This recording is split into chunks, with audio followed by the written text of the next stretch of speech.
Okay, I have all my photos on my page, and now I want to go ahead and add a matte and a drop shadow to these photos.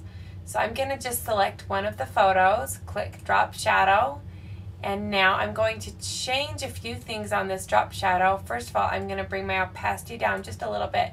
I'm going to bring my blur up because I kind of like a blurrier drop shadow. And then I've showed you this trick before, but just to remind you, you can move your drop shadow around. So I'm just going to move mine just a little bit.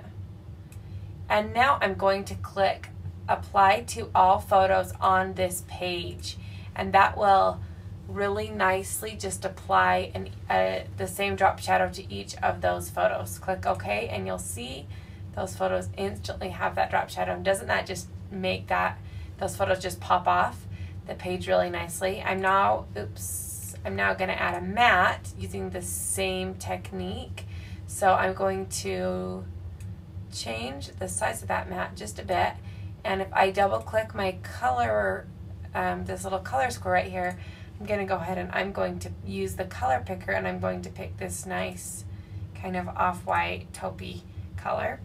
And again, I'm going to say apply to all photos on this page. Click OK and you'll see a nice little matte and a drop shadow applied to all those photos. Doesn't that just make such a difference?